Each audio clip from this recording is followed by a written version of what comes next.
Olá a todos, sejam bem-vindos a mais um episódio do segmento Conversas de Café, onde conversamos com pessoas que tenham tido sucesso com as suas marcas e negócios para compreender o funcionamento e o modelo de negócio e também com histórias engraçadas. Esperemos que gostem, não se esqueçam de nos seguir no Twitter e na plataforma em que nos estejam a ouvir. Vamos lá para mais um episódio.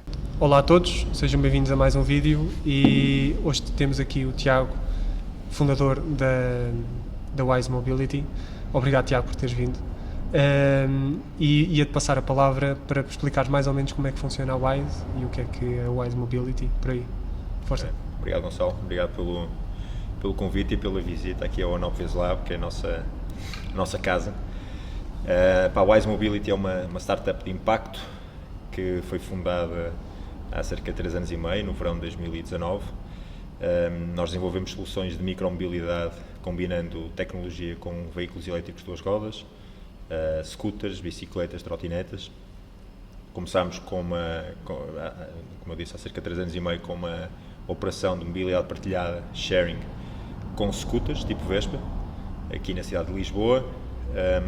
Tivemos uma pontaria grande em termos de tempo de entrada no mercado e, portanto, poucos meses depois deparámos com uma pandemia e não estávamos minimamente preparados para isso, à semelhança de seguramente muitos outros negócios, mas no nosso em particular tivemos uma pancada muito grande.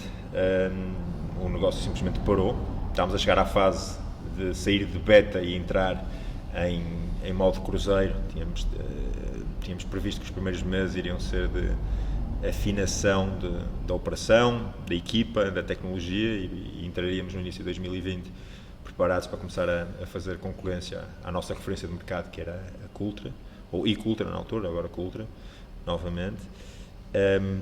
Perderam o E e a pandemia naturalmente trocou-nos muitas voltas e acabámos por, ao longo de um processo um pouco penoso, fazer uma pivotagem de B2C, como nós nascemos, portanto um negócio orientado para cliente final, para B2B, business to business, ou business to organization, melhor dizendo, porque nós começamos a ter como alvos não apenas empresas, mas também câmaras municipais e outro tipo de organizações para desenvolvermos soluções de micromobilidade com estes 3 tipos de veículos, sempre com uma solução tecnológica acoplada a nível de back-end e de aplicação customizável para fomentar a utilização deste tipo de veículos silenciosos, descarbonizados e estéticos. Agora procuramos sempre introduzir também essa componente nas soluções que desenvolvemos. E as vossas scooters têm uma estética mais vintage ou mais moderna? Eu sou um grande fã das Vespas, da Vespa antiga, principalmente. Tenho 2, uma que aqui está até, como podes ver, pois é. Mais velha do que eu, 1976, já podia ser tua avó, se calhar, pois, se calhar. Se fosse uma pessoa, mas andei muito tempo. Tenho outra ainda mais antiga do que esta no Porto, já deves ter reparado que eu sou do Porto. Tenho uma de 67 no Porto. Então, isto, para mim, estas e as lambaretas são o ícone de design no que a 2 rodas diz respeito. E andei nisto uma boa parte da minha vida aqui em Lisboa. Eu mudei para Lisboa há quase 20 anos e os meus primeiros anos andava sempre com a minha Fial Vespa de um lado para o outro. E, portanto, este tipo de design atrai-me particularmente. Quando eu estava a montar a Wise Mobility, não defini que as scooters que viéssemos a usar tinham que ter um aspecto vintage. Defini sim que tínhamos de ter uma combinação de 3 fatores na mobilidade que desenvolvêssemos. Aquela que se vê, ou aquela que as pessoas efetivamente usam. A descarbonização, portanto, isso as pessoas percebem que é elétrico, não é? Portanto, a consequência de perceberem que é elétrico, no nosso caso, tem uma segunda componente que é o silêncio. Pois.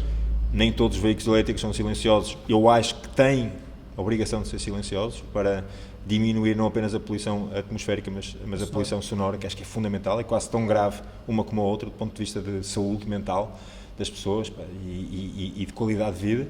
E a estética, ou seja, eu procurei, o fator mais subjetivo destes 3, obviamente, é o último, a estética, mas procurei sempre que as scooters que nós viéssemos a escolher, nós quisemos começar com scooters por ser destes 3 meios de mobilidade, scooter, bicicleta e trotinete, é o mais complexo, é aquele que exige mais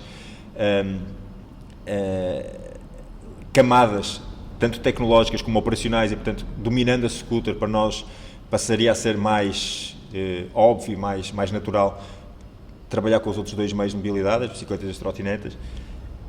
E portanto eu acabei por me deparar com esta, a Uno, uma scooter alemã, mas podia ter sido outra, quer dizer, a partir do momento em que vi esta, estava a estudar outras scooters, fui à China, fui à Espanha, fui à Alemanha, testar scooters e perceber qual é que faria mais sentido para nós, e acabou por ser esta a que escolhemos. Acho que quase intuitivamente essa minha predileção pelas Vespas acabou por pesar um bocado, mas tentei ser o mais objetivo possível nos critérios de escolha de scooters, tendo esta componente subjetiva da estética em consideração. E estamos a falar de quanto autonomia, para quem está a ouvir? Estas scooters têm, as nossas em particular, têm cerca de 40 km com uma bateria, elas podem levar até 2 baterias, portanto a autonomia pode chegar a 80. Até pode chegar a mais, eu cheguei a fazer 50 km com uma bateria uma vez, mas foi quase irrealista, porque andei mesmo muito devagar, foi para testar até ao limite. Agora, no dia a dia, normalmente faço 30, 35 km com uma bateria, ando sempre nestas colinas de Lisboa, com a combinação de subidas com mau piso é quase fatal para diminuir a autonomia, mas nunca faço menos do que 30 km, muitas vezes chego aos 35, 40. E é isso, na altura, estas são scooters 50 cm, equivalentes a 50 cm cúbicos, e no mercado dificilmente, principalmente à data em que começamos com a Wise há 3 anos e meio, dificilmente se encontrava outros modelos com autonomia expressivamente maior. Anda tudo à volta disso, uma banda dos 30 aos 40 km por bateria. E quanto tempo é que demora uma scooter da Wise para carregar? É que eu estou a imaginar uma pessoa, por exemplo, que esteja a ouvir e que queira andar com uma scooter da Wise. Como é que faz, por exemplo, para carregar? Carregas uma tomada convencional, a bateria sai da moto. Não temos aqui nenhuma à vista, mas depois mostro-te. É uma bateria que pesa cerca de 9 kg. Aliás, já pegaste numa, agora mesmo. Aquele bloco que eu trazia, uma bateria de moto. Esse é só para quem está a ouvir. Não dá para ver, obviamente, mas é uma bateria que pesa cerca de 9 kg. Tem uma pega, a bateria sai da moto ou da scooter e carrega numa tomada convencional. Tem um carregador que é sensivelmente o triplo ou o quádruplo do tamanho de um transformador de um computador. Portanto, não é muito maior, ou não é muito grande, dá para trazer numa mochila, dá para trazer na própria moto e podemos carregá-la em qualquer lado. Eu, às vezes vou almoçar fora ou vou a uma reunião e levo o carregador com a bateria quando vejo que tenho pouca autonomia e deixo a carregar durante 1 ou 2 horas. A carga total, se a bateria estiver completamente esgotada até ficar em 100%, são cerca de 4 horas e meia. 4 horas e meia. É o típico neste tipo de veículos elétricos, mas com 1 hora, 1 hora e meia de carga já ganhamos pelo menos uns 15 a 20 km de autonomia. E por exemplo, para quem está a ouvir e gostaria de carregar naqueles postos de carregamento, isso não dá? Não. Tudo que é veículos elétricos de 2 rodas, que eu conheço, que eu já testei, já são vários, carregam-se sempre em tomadas convencionais. Alguns não permitem fazer este carregamento com a bateria fora do veículo, tem que ser em plug-in, por exemplo as trotinetas. Não conheço trotinetas deste género, das que nós usamos, que são as mais comerciais, que tenham baterias extraíveis. Agora nas ruas, nestes operadores que temos aqui, já temos alguns modelos assim, mas tipicamente aquelas que nós compramos para ter no nosso dia-a-dia a bateria está incorporada, portanto tem que ser a própria trotineta a ser ligada ao carregador, mas bicicletas e scooters em geral têm essa facilidade. A Vespa, por exemplo, por curiosidade, o modelo que eu conheço da Vespa, o modelo elétrico que eu conheço da Vespa, não permite isso, ou seja, é só plug-in. É um bocado limitador, porque tens de ter uma garagem ou tens que ter um espaço grande como este, onde possas, tipo um armazém onde possas ter a scooter ligada à tomada. Mas normalmente, todas as que nós estudamos, todas as que nós consideramos para a nossa operação e que consideramos para o futuro, todas elas têm baterias que são extraíveis e, portanto, que podemos carregar numa tomada convencional em qualquer lugar. E como é que é feita a gestão de clientes na Wise?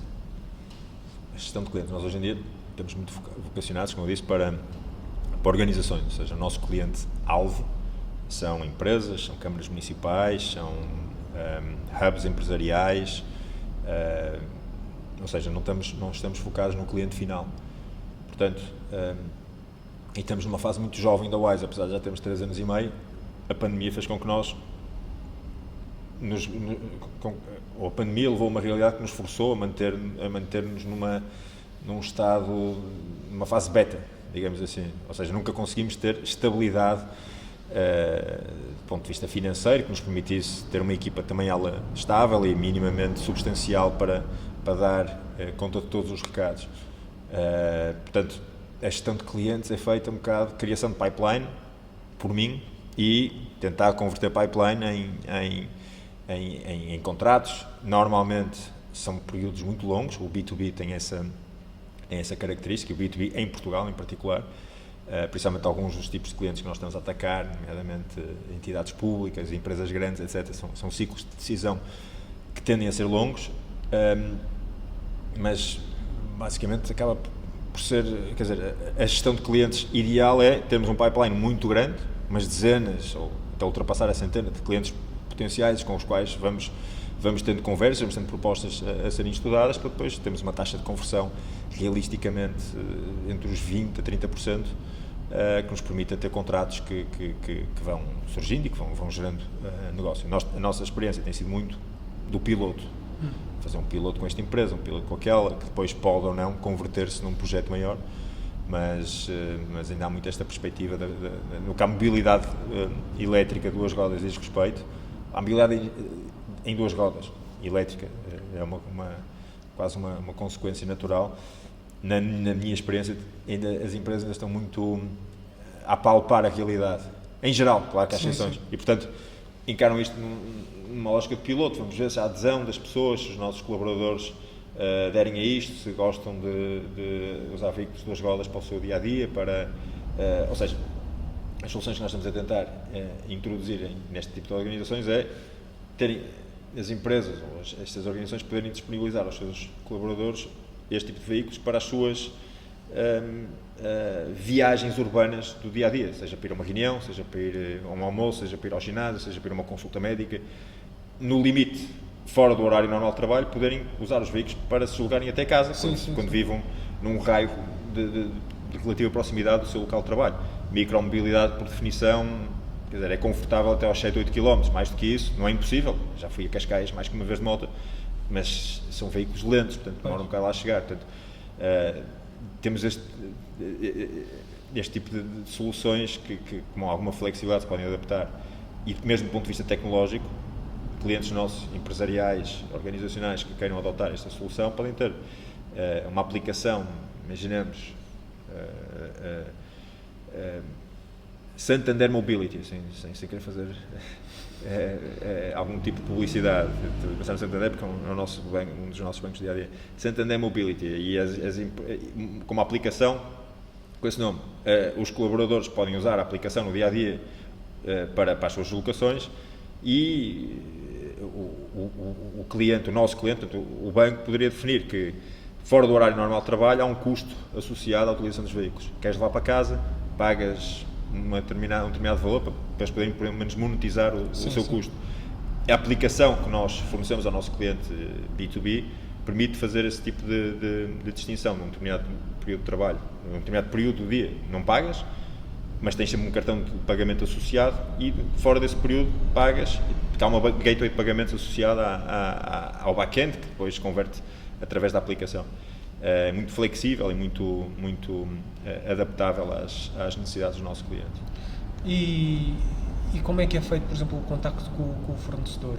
Há pouco referiste que foste a China, a Alemanha, Espanha, ver acerca das scooters, das motas, e como é que é feito o contacto com o fornecedor? Para quem estiver a ouvir e que tiver curiosidade em saber como é que fazes também essa gestão? Temos que andar sempre a pesquisar o que é que há no mercado, e muitas vezes o mercado vem até nós. Quer dizer, antes de lançarmos, há uma clara diferença entre o que é que era essa interação com fornecedores, e não estamos a falar só de veículos, estamos a falar também da parte tecnológica. Como nós fornecemos serviços tecnológicos, ou serviços que incluem tecnologia, e a tecnologia tem duas componentes, o hardware e o software. Sim. Portanto, os veículos, para serem conectados, para serem partilháveis, têm que ter um hardware instalado. Portanto, nós sondamos tudo isso, e há uma diferença não diria radical, mas muito significativa entre o pré-entrada no mercado e o pós-entrada no mercado. Hoje em dia somos abordados com alguma frequência, apesar de sermos pequeninos, mas somos abordados com alguma frequência por fornecedores de todo este tipo de veículos e soluções tecnológicas. Antes tínhamos que ser nós a fazer o nosso trabalho, fazer pesquisas, falar com outros operadores, com amigos mais entendidos na matéria, mais ligados à área das tecnologias, etc. E mandar um e-mail, fazer um telefonema, dizer que queríamos visitá-los ou queríamos uma proposta. Foi um bocado assim. Eu fui à China. Na Casa da China, por exemplo, até foi uma empresa que eu conheci numa feira em que participei em Macau, MyCef, que é uma feira que promove empresas portuguesas em Macau. Fui convidado para ir falar até em nome do CEIA, com quem eu trabalhava nessa altura como consultor para a área de desenvolvimento de negócios, e fui lá fazer uma apresentação precisamente sobre a área de mobilidade do CEIA, e conheci essa empresa, e depois acabei por marcar uma visita passados uns meses, e aproveitei para visitar mais um fornecedor de software também. Mas quer dizer, hoje em dia nós temos que estar, independentemente de sermos abordados por alguns fornecedores, temos que estar nós atentos ao que se passa no mercado, e houve uma evolução significativa em termos de representação cá em Portugal nestes últimos 3 anos. Há 3 anos não havia praticamente veículos elétricos de 2 rodas a circular, a não ser no sharing. Sim. Hoje em dia estamos longe de estar no ponto em que deveríamos estar, do ponto de vista cívico, mas estamos muito mais evoluídos e, portanto, já há muitos representantes, ou já há muitos fabricantes representados em Portugal. É mais fácil encontrá-los. Sim, sim. Hoje em dia, se eu tivesse a montar a Wise Mobility agora, provavelmente ainda tinha de sair de Portugal para testar todos os veículos que quisesse. Há 3 anos e meio não era assim. E também imagino, tu não és das áreas de tecnologias. Não. Imagina alguém, a mim faz-me um bocado de confusão, eu também não sou das áreas de tecnologia, porque como é que, pronto, isto vai ser um bocadinho iletrado, mas eu carrego a moto ou carrego uma coisa que na minha cabeça é muito, muito potente para uma tomada, e o quadro, por exemplo, não dispara. Este tipo de baterias, motas, bicicletas, trotinetas, consomem muito pouco. Precisavas ter, se calhar, 15, 20 a carregar para um quadro normal poder eventualmente ir abaixo. Falo por experiência própria. Aqui no nosso espaço, nós temos pouca potência instalada, apesar de ser um espaço grande, e para mandarmos o quadro abaixo temos que ter pelo menos umas 20 baterias a carregar ao mesmo tempo. E temos outras coisas ligadas. Portanto, sim. Isto normalmente isto consome menos do que muitíssimo menos do que um forno ligado. Sim. Isto é tipo 2 computadores ligados. Ok. Eu até pensava que era ao contrário, como uma moto ao carregar era preciso ter cuidado. Eu espero é preciso ter cuidado, atenção. É preciso ter cuidado, mas pelo seguinte, estamos a falar em geral de baterias de lítio, e o lítio é um material perigoso, que está longe de estar dominado pelos fabricantes, do ponto de vista de segurança, não é 100% seguro. E, portanto, nesse aspecto, ou nesse sentido, é importante ter cuidado. Eu aconselho e peço, inclusive, a qualquer cliente nosso que não deixe baterias a carregar sem algum tipo de vigilância. Precisamos de ser quase esquizofrénicos e estar a olhar para a bateria até ela estar carregada, mas não deixar, por exemplo, uma bateria a carregar durante a noite, num sítio sem vigilância, ou não deixar uma bateria a carregar perto de materiais facilmente inflamáveis. O ideal para carregar uma bateria, por exemplo, em casa, eu tento, sempre que possível, deixar carregar num quarto de banho.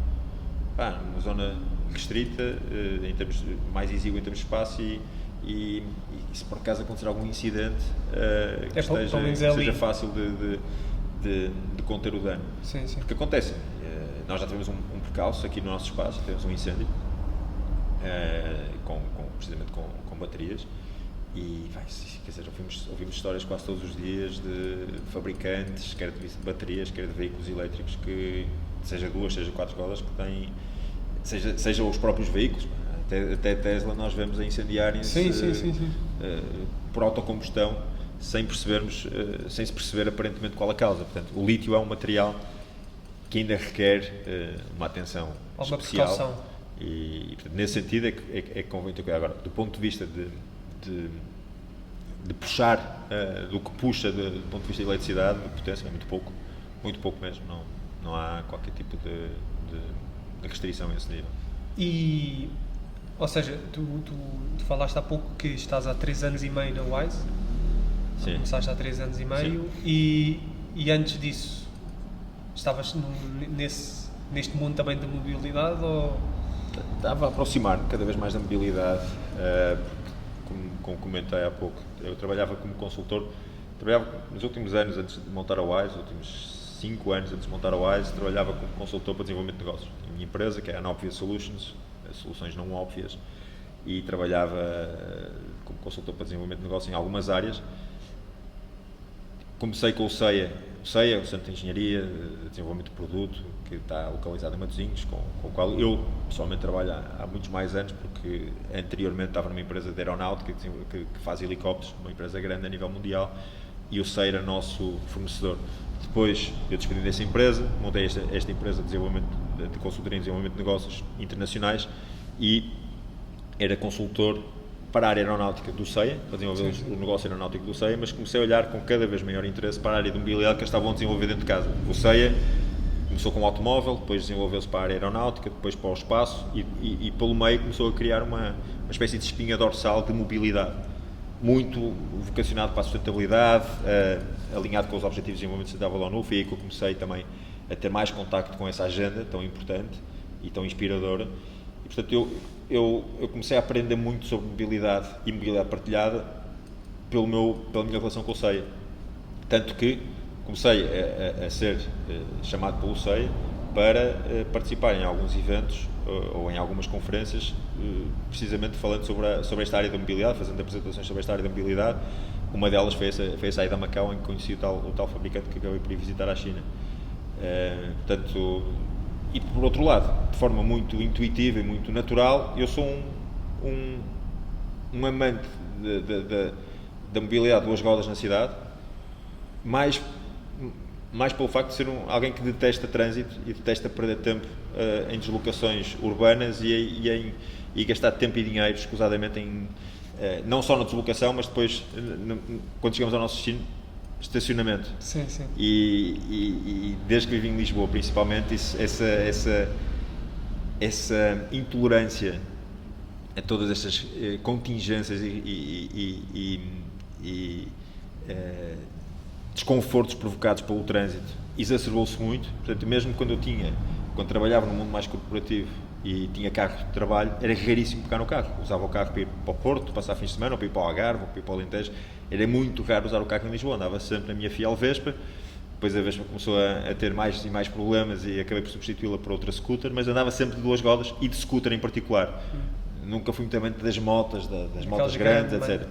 Gosto muito, acho muito estéticas e tal. Tive quase para comprar uma há uns anos atrás, uma Triumph antiga, mas acabei por nem sequer, quer dizer, o ímpeto nem sequer foi suficiente, ou a paixão não foi suficiente para trocar ou para acrescentar ao portfólio das duas rodas. Para mim, scooter para além no caso da Vespa, da sua beleza, é um meio de transporte muito prático, porque aquele pouso-a-pés que nós temos ali entre o guiador e o banco permite-nos levar muita coisa. Inclusive malas de cabine de avião, uma cabine de avião quando vamos para o aeroporto. Eu fazia muitos trajetos de 2-3 dias, muitas viagens de 2-3 dias, portanto era mais que suficiente uma mala dessas de porão, de cabine, e levava quase sempre na scooter para ir para o aeroporto. Até ração para o meu cão já comprei e pus nesse pouso-a-pés. Agora, quando me viste a chegar, trazia 2 caixas de pizzas, trouxe-nos no pouso-a-pés. Portanto, é muito prática a utilização. Vou ao supermercado às vezes e saio do supermercado com 3-4 sacos, e naquele gancho que é ali ao pé do guiador dá para pendurar muita coisa. Portanto, é muito prática a utilização da scooter. Para além de que vamos com as pernas protegidas, não apenas por uma questão de segurança, se por acaso cairmos, as pernas normalmente estão protegidas, mas também por uma questão em alturas como esta, de frio ou chuva, as pernas vão muito mais protegidas. Temos muito menos frio e estão muito mais protegidas da chuva. Pois. Portanto, foi uma combinação de vários fatores. Quando eu comecei, dentro do CEIA, a aproximar-me desta área da mobilidade, houve ali uma espécie de interruptor que se ligou na minha cabeça, que me disse: é nesta área que tu vais lançar o teu negócio, a sério. Ou seja, ser consultor, ter uma empresa de consultoria é muito interessante, mas eu procurava algo que fosse mais inspirador e com que me identificasse mais e que eu visse como um projeto de longo prazo e que não dependesse só de mim. como é o caso da consultoria, tinha parcerias com algumas empresas, com algumas pessoas para complementar o serviço que prestava aos meus clientes, mas na prática era quase sempre só eu. E portanto estava muito limitado, não tinha uma capacidade de produção muito grande, enquanto que montando uma empresa e com um fator extra, que é a questão da sustentabilidade, para mim não faz qualquer sentido uma empresa nascer nos dias que correm, mais e mais, quer dizer, há 3 anos e meio já não fazia, mais ainda assim é hoje, e que não tenha uma vocação clara e inequívoca para a implementação da Agenda 2030 da ONU. Sim. E para mim, quer dizer, a mobilidade era óbvio, tínhamos que nascer descarbonizados, 100% descarbonizados, mas tínhamos que ter a ambição de tocar em muito mais objetivos do que apenas esse. Numa agenda de 17 objetivos temos que procurar, e temos-lo feito de forma progressiva e com muito orgulho, abranger mais e mais objetivos dentro dessa agenda. E até eu notei, acho que foi no vosso LinkedIn, que vocês têm acerca de, para além da questão da sustentabilidade, também de lutar o empobrecimento. Sim, nós tivemos recentemente uma certificação que procurávamos há muito do Estado português de projeto de impacto e inovação social. E porquê que nos deram essa certificação? Porque nós estamos a desenvolver soluções de micromobilidade partilhada, ou seja, nós começámos com sharing, Sim. mobilidade partilhada com scooters elétricas, a pandemia trocou-nos completamente as voltas e nós eventualmente, ao fim de cerca de 2 anos de operação, mais de 75% dos quais em pandemia, acabámos por suspender essa operação e começamos a fazer essa conversão de B2C para B2B, para empresas, organizações em geral. Mas eu sempre acreditei muito e acredito cada vez mais que a mobilidade partilhada faz parte das soluções para tornar as cidades mais inteligentes e mais sustentáveis. E, portanto, converti o meu modelo de negócio num puro B2C, Business to Consumer, num B2B2C, Business to Consumer. Como transformo os meus veículos de mobilidade partilhada em plataformas publicitárias, que na realidade elas sempre foram, mas não era uma receita fundamental e passou a ser. Portanto, eu primeiro vendo publicidade nos veículos, seja nas scooters, seja nas bicicletas. No caso da mobilidade partilhada, não estamos a olhar para trotinetas, não queremos concorrer com os grandes tubarões, sim. Grandes unicórnios como a Lime, a Bird, etc. Não temos capacidade de concorrer com eles. Já nas bicicletas e nas scooters considero que temos muita capacidade de não só de concorrer, mas de ser os únicos operadores em algumas cidades. E, portanto, há muito terreno por explorar. E é mais difícil também, de repente, inundar uma cidade com este tipo de veículos, especialmente nas scooters. E também não é fácil dominá-los como nós conseguimos ao longo destes 3 anos e meio de operação. E, portanto, a receita da publicidade é aquela que nos permite lançar a operação. Quem paga a publicidade, uma empresa, uma Câmara Municipal, por exemplo, são os nossos alvos, tipicamente, está a comprar não apenas um meio de publicidade, mas está a comprar mobilidade gratuita para oferecer a quem se encontra em situações de pobreza e exclusão social. E isto é algo inovador, não está a ser feito, né, tanto quanto eu conheço a nível mundial.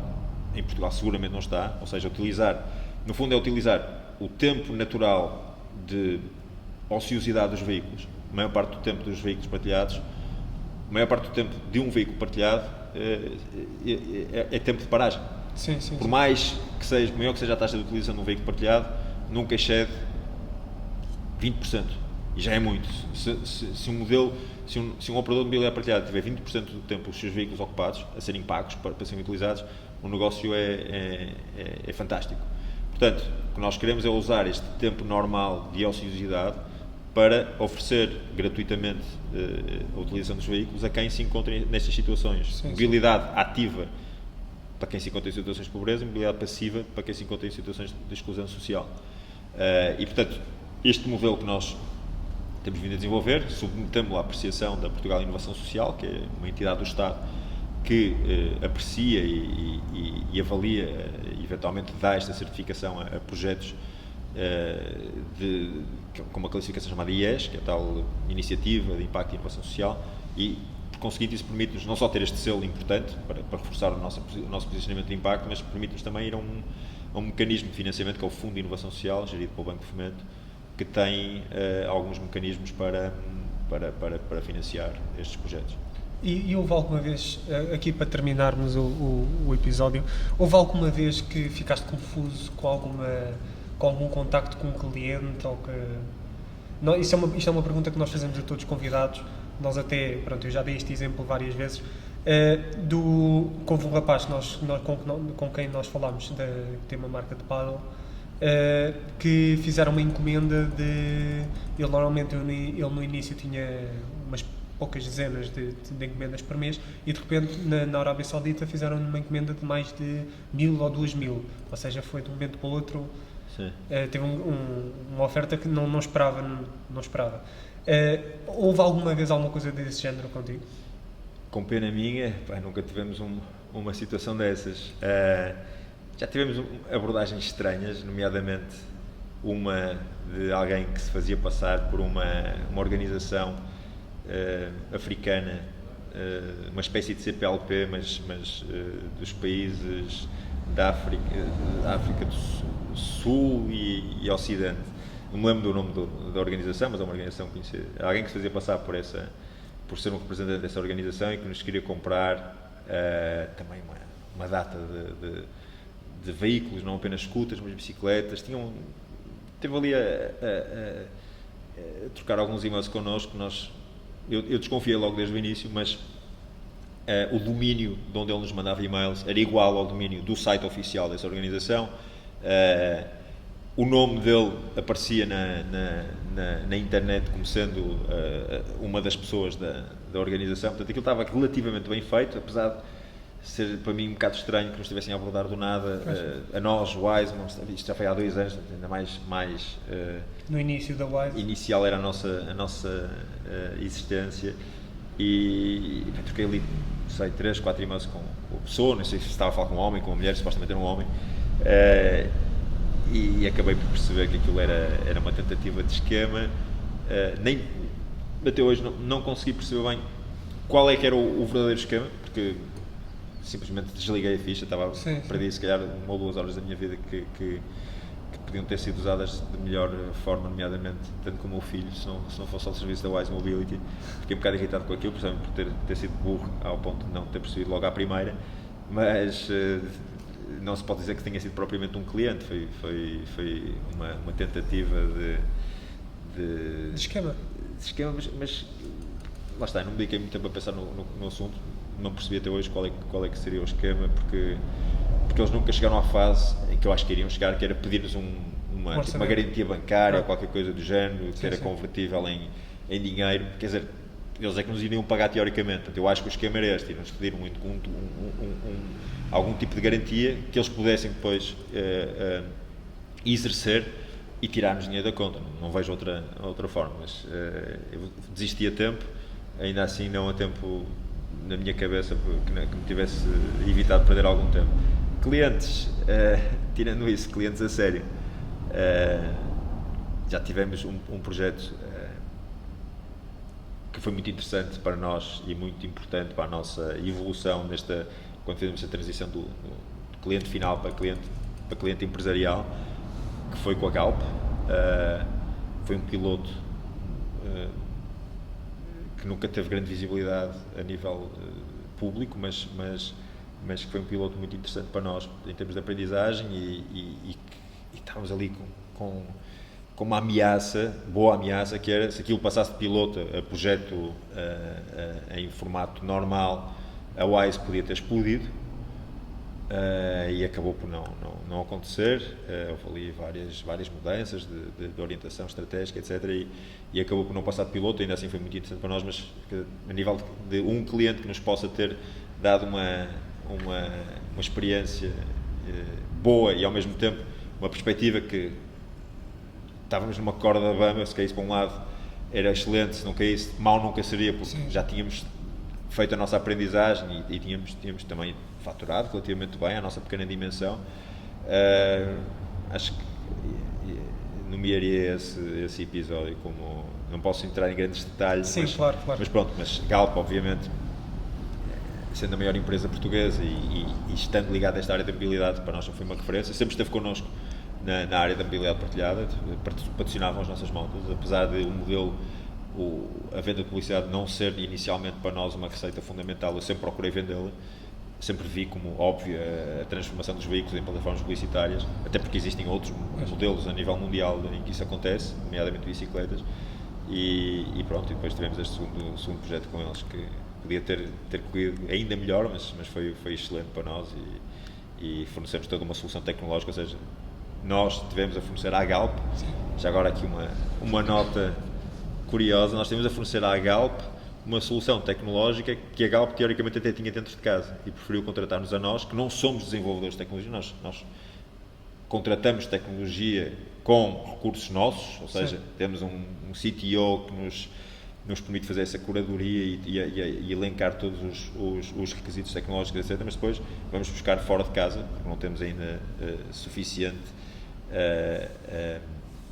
massa crítica a nível financeiro para contratar pessoas, temos uma equipa de desenvolvedores interna e a Galp veio escolher-nos a nós, uma micro startup com uma solução interna alternativa, veio-nos escolher a nós para fazermos o tal piloto com uma solução que era essencialmente tecnológica, depois tinha veículos com certeza também para suportar essa tecnologia, mas foi uma boa experiência. Ótimo. Tiago, obrigado por teres vindo aqui aos Jardins Ecléticos para mais um episódio das Conversas de Café. Obrigado. E muito sucesso para a Wise Mobility. Obrigado. Tinhas-me dito no início do episódio. Obrigado. A Wise Mobility lançou agora recentemente o seu primeiro projeto que nasce dentro de casa para o mercado. Para além a Wise, no fundo, se quisermos dizer em poucas palavras, o que é que a Wise faz é Mobility as a Service, mobilidade como um serviço. Nós fornecemos as soluções, combinando tecnologia e veículos elétricos de duas rodas. Andávamos já há algum tempo a estudar um spin-off na área da logística, porque vemos como uma área, logística e entregas de última milha, vemos como uma área que está a crescer e que vai explodir inevitavelmente. Vemos as cidades todas, a começar por Lisboa, inundadas de scooters barulhentas e inestéticas e que parecem quase uma praga, e se formos a Espanha pior é, etc. Sim. Para entregas essencialmente, e temos estado a olhar para isso com alguma atenção e a tentar perceber onde é que nos podemos posicionar, sempre combinando com uma solução tecnológica e procurando começar por medir a pegada carbónica e chegar a um ponto em que podemos começar a promover a transacionalidade dessa pegada carbónica. Então lançamos agora a Wise City, que fornece, também em poucas palavras, Logistics as a Service, ou seja, desenvolvemos soluções logísticas, quer logística pura para operadores de mobilidade partilhada. Estamos a fazer um projeto com a Lime, penso que é a maior empresa na área a nível mundial na área de veículos partilhados de duas rodas, com trotinetas e bicicletas também, e estamos a desenvolver soluções para entregas de última milha, Last Mile Delivery. E portanto agora estamos a procurar levantar capital para essa recém-criada startup, Pre-Seed Capital, estou a usar muitos anglicismos, que é uma coisa que eu não gosto, mas é difícil não usar, e a Wise já se encontra numa fase de seed, semente, já tem alguma faturação, já tem 3 anos de existência, já tem vários pilotos, várias provas de conceito feitas no B2B, B2C, e espero que tenha sido a melhor decisão para a Wise, do ponto de vista de separação de águas. Uma é Wise Mobility, que desenvolve mobilidade, outra é Wise City, que está mais na área da logística, e que as duas possam seguir caminhos de sucesso paralelos. Ótimo. E mais uma vez, obrigado, Tiago, por teres vindo. Eu que agradeço. E foi uma ótima forma de conhecer aqui a Wise Mobility. E o One Office Labs, agora, se me quiserem fazer aqui para o vosso podcast, são muito bem-vindos. Obrigado, Tiago. Portanto, malta, espero que tenham gostado de mais um episódio do nosso segmento Conversas de Café. Os links que foram mencionados durante o episódio estarão na descrição. Sigam-nos na plataforma em que nos estiverem a ouvir e vemo-nos para a próxima.